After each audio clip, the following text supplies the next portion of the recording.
Now that science is seen in this entirely different way that you've been describing by virtually all scientists, doesn't it mean that the difference between science and non-science isn't what it was always thought of as being? In other words, since science is so subjective, indefinite, changing, and so on, it's no longer a clearly cut and different kind of human activity or kind of human knowledge from other sorts of human knowledge and other sorts of human activity.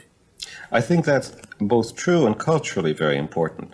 I think the harm that the old picture of science does is that if there is this realm of absolute fact that scientists are gradually accumulating, then everything else appears somehow as non-knowledge, something to which even words like true and false can't properly apply. I think that the so-called fact-value dichotomy is a very good example of this.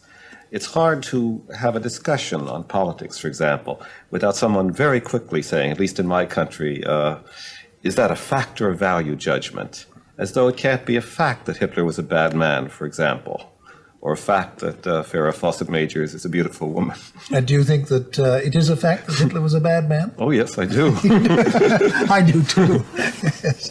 But then if this is so, if we are abandoning so many of these comfortable, clear-cut distinctions of the past, what's the point of continuing to use the category or the notion or the term science anyway? I mean, does it any longer clearly demarcate something differentiable from everything else? I don't think it does. I think that, if you're going to distinguish science from non-science, that makes a lot of sense if you still have this old view that there's this inductive method.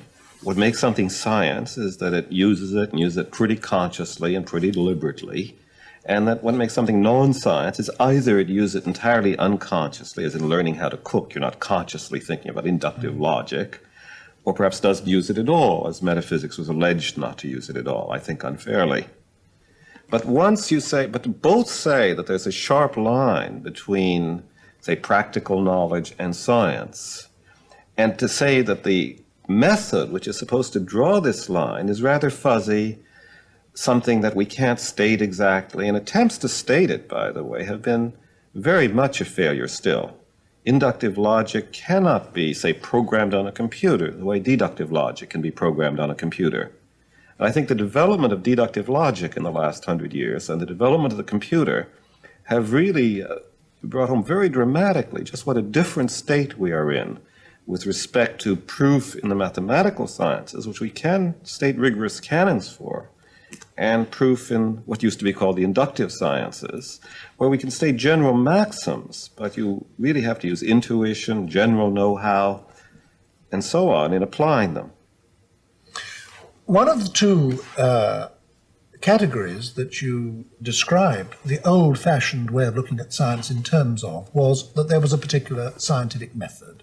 Yes. That you observed the facts, and on the basis of these observed instances, you generalized to form scientific theories, which you then verified by experiment and so on. That was the old view, wasn't it? Now that that has been abandoned, is there any longer any single method which is thought of as being scientific method? I don't think there should be. People talk of scientific method as a sort of fiction, but I think that even in physics, where you do get experiments and tests which pretty much fit the textbooks, there's a great deal that doesn't and a great deal that shouldn't. And I think, in fact, in the culture, I don't really believe there's an agreement on what's a science and what isn't. Any university will tell you in its catalog that there are things called social sciences, that sociology is a science, that economics is a science. I bet if you ask anyone in the physics department whether sociology is a science, he'll say no. And why will he say no? That's interesting. I think the real reason is not that the sociologists don't use the inductive method. They probably use it more conscientiously, poor things, than the physicists do. I think it's because they're not as successful. So in other words, science has become almost a name for successful pursuit of knowledge. That's right. Yeah, yeah.